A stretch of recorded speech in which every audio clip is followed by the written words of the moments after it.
अस्सलाम वालेकुम नाज़रीन, मेरा नाम ज़ीशान साबिर है और आपका शुक्रगुजार हूँ कि आपने ये वीडियो देखने के लिए वक्त निकाला। नाज़रीन, आईएसपीआर साहब ने एक प्रेस कॉन्फ्रेंस की है। प्रेस कॉन्फ्रेंस छोटी थी लेकिन उस पर सवालात का फिर मौका दिया गया सहाफ़ियों को, काफ़ी ज़्यादा सवालात हुए और उसके जवाबात दिए आईएसपीआर साहब ने। उस प्रेस कॉन्फ्रेंस में से मैंने 4 पॉइंट निकाले हैं, वो प्रेस कॉन्फ्रेंस सुनी मैंने।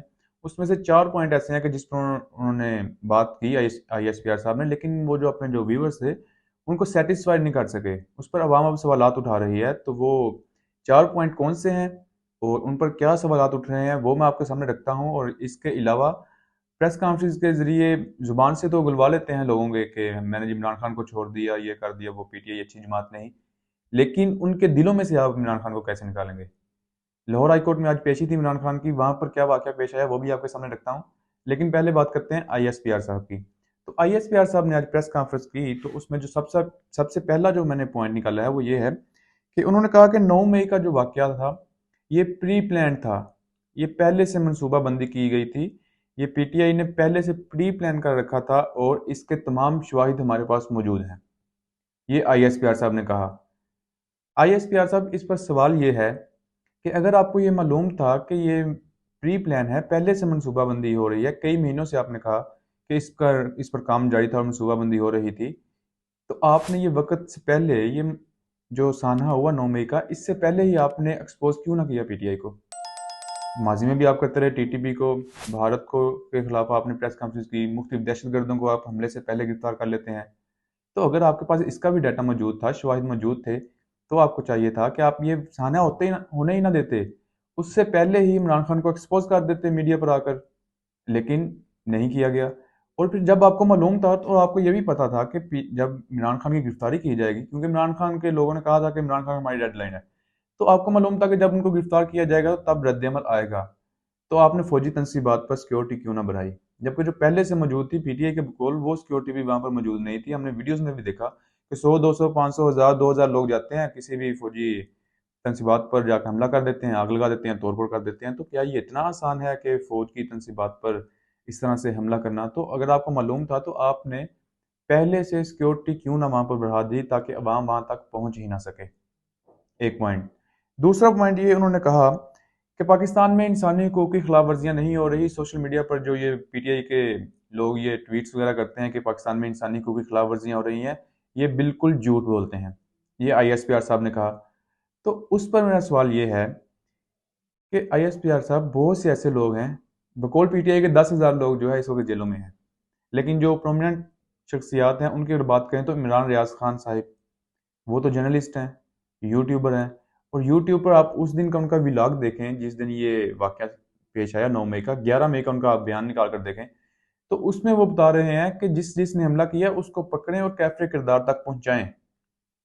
उन्होंने मजम्मत की, उनका ये काबिल अफसोस ये वाकया हुआ है, जो भी फौजी तनसीबात पर ये जो जलाओ गिराव हुआ है। उनका एहतजाज आपका हक है, वो आप कर सकते हैं, लेकिन तोड़ फोड़ और जलाओ गिराव जो आपने किया, ये आपने कानून को हाथ में लिया। तो उनका ये कहना था कि रियासत उनको पकड़े और कैफरे किरदार तक पहुंचाए। ये इमरान रियाज खान साहब का उस दिन का बयान था, लेकिन आज उनको 45 से 46 दिन हो गए हैं, वो गायब हैं, मंजिल से गायब हैं, पता ही नहीं कि इनके पास हैं। इसके अलावा लाहौर में वो लड़कियां हैं, तैयब राजा है, सनम जवेद है, यास्मीन राशिद हैं।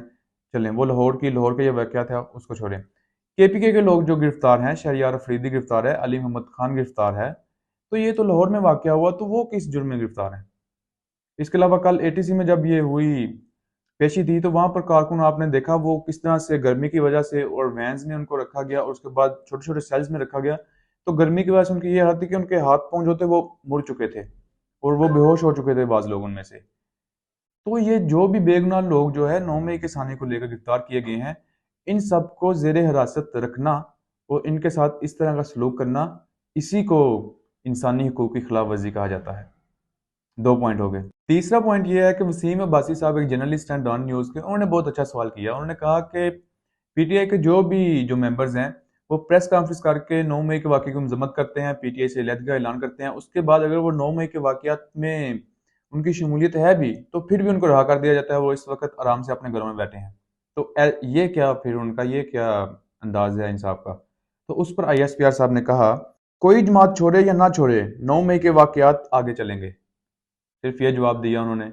जबकि ISPR साहब, आपको क्या ये नहीं चाहिए था कि आप ये करते कि आप उनको बताते कि ये देखें भाई, इसने प्रेस कॉन्फ्रेंस की, PTI से अलहदगी का ऐलान किया, लेकिन इसके बावजूद ये ज़ेर हिरासत है क्योंकि ये 9 मई के वाक़यात में शामिल था। आपने ऐसी कोई एग्जाम्पल वहां पे कोट नहीं की। क्यों? क्योंकि कोई ऐसा शख्स है ही नहीं। जिसने प्रेस कॉन्फ्रेंस की है वो आराम से अपने घरों में बैठा है। जिसने प्रेस कॉन्फ्रेंस नहीं की, या तो वो कहीं पर छुप के बैठा है और या फिर वो जेर हिरासत है। चौथा पॉइंट ये कि ISPR साहब ने कहा कि सानिया 9 मई के जिम्मेदारान को मंतकी अंजाम तक पहुंचाने में रुकावटें डालने वालों के साथ सख्ती से निपटा जाएगा। ये ISPR साहब का बयान उस वक्त आ रहा है कि जब लतीफ़ खोसा और एतजाज़ अहसन ने एक पटिशन दायर कर रखी है फौजी अदालतों के खिलाफ सुप्रीम कोर्ट में, और सुप्रीम कोर्ट में उसकी सुनवाई हो रही है। उस मौका पर इस किस्म का बयान देना, क्या ये दुरुस्त है? ये भी एक सवाल है। क्योंकि क्या ये आप कुछ सहाफ़ी हज़रात कह रहे हैं कि ये थ्रेट कर रहे हैं आप उन वकला को और अदालतों को और चीफ जस्टिस साहब को कि अगर आपने इसमें रुकावट डालने की कोशिश की तो आपके साथ सख्ती से पेश आया जाएगा। तो क्या इस मौका पर इस किस्म का बयान देना बनता था? ये भी एक सवाल उठ रहा है, मुख्तलिफ लोग पूछ रहे हैं। तो ये 4 पॉइंट थे जो मैंने निकाले उनकी प्रेस कॉन्फ्रेंस में से और उन पर सवालात उठाए हैं। जवाब तो नहीं इनका आएगा, मेरी आवाज़ कौन सा उन तक पहुंच पाएगी, लेकिन अवाम भी ये सवाल पूछ रही है क्योंकि मैं भी अवाम में से हूँ और मैंने भी ये सवाल पूछे हैं। अब दूसरी बात पर आए कि आज जब लाहौर हाई कोर्ट में इमरान खान साहब पेश हुए, और वहाँ पर अदालत में मलाइका बुखारी साहिबा, PTI की सबका रुकन कौमी असम्बली हैं, इन्होंने भी प्रेस कॉन्फ्रेंस की और रोते हुए उन्होंने कहा कि मेरा बेटा 12 या 14 साल का है, तो लिहाजा मैं प्रेशर बर्दाश्त नहीं कर सकती और मैं इमरान खान से अलग ऐलान करती हूँ। मलाइका बुखारी साहब का आमना सामना हो गया वहाँ पर इमरान खान से, और वो आबदीदा हो गई। उन्होंने इमरान खान से खैरियत दरियाफ्त की उनकी, जिस पर इमरान साहब ने कोई भी जवाब नहीं दिया। और इसके बाद वहाँ पर मौजूद सहाफ़ी हजरात ये कोट करते हैं कि मलाइका बुखारी उसी अदालत में लास्ट वाले बेंच पर जाकर बैठी और काफ़ी देर तक रोती रही। तो अगर उन्होंने तो प्रेस कॉन्फ्रेंस कर दी थी कि मैं PTI से अलहदा हो रही हूँ, तो अगर उन्होंने वो प्रेस कॉन्फ्रेंस दिल से की होती तो वो कभी भी इमरान खान से मिलने भी ना आती।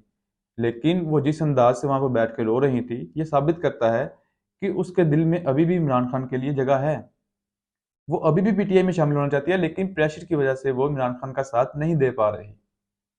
तो इस तरह से कितने लोग हैं। अब देखें, PTI जो है, आप ये बात मेरी सुन लें कि जो मर्जी आप कर लें, इमरान खान को आपने जेलों में डालना है, आपने उसको अहल करना है या कुछ भी करना है। इमरान खान 2018 में उन्होंने 1 करोड़ और 70 लाख वोट लिए तकरीबन, और अब ये वोट बैंक उनका भरा है, तकरीबन 70% जो पॉपुलेशन है पाकिस्तान की वो उनके साथ खड़ी है। तो एक ऐसे इंसान को आप किस तरह से सियासत में से निकाल सकते हैं? आप मुल्क आगे नहीं बढ़ सकेगा। जो भी हुकूमत बनेगी, अवाम का अदम एतमाद होगा उन पर। तो किस तरह से, जब तक इमरान खान असम्बली में नहीं जाता, या तो वो अपोजिशन में बैठे या गवर्नमेंट में, जैसे भी, लेकिन वो सियासत में रहेगा, तो ही सियासी इस्तेहकाम आ सकेगा। जब सियासी इस्तेहकाम आएगा तो तभी जाकर माशी इस्तेहकाम भी आना मुमकिन है। ऐसे माशी इस्तेहकाम भी नहीं आएगा। पिछले 14-15 महीनों से आपने देख लिया कि मुल्क कहाँ से कहाँ पर पहुंच गया है। तो लिहाजा मेरा ये मानना है कि आज नहीं तो कल, जितना भी मुश्किल दौर है, लेकिन Imran Khan will bounce back. वो वापस आएगा। वो जैसे भी आएगा, वो असम्बली में आएगा, वो फिर वजीर आज़म बनकर आए या अपोजिशन लीडर बनकर आए, क्योंकि उसको आप बाहर रखकर मुल्क को आगे बढ़ा नहीं सकते इस वक्त जो कंडीशन है। आने वाले दिनों में क्या हो जाए वो मालूम नहीं, लेकिन इस वक्त जो कंडीशन है उसको आप उस पर क्रास लगाकर मुल्क को आगे नहीं बढ़ा सकते, मेरा ये मानना है। और इमरान खान, मुझे ये लगता है कि जैसे भी जो भी कर लें, वो खड़ा है अभी तक, वो खड़ा रहेगा और वो वापस आएगा। अभी तक के लिए इतने ही नाजरीन, खुश रहें, दूसरों के लिए आसानियाँ पैदा करें। अल्लाह हाफिज़।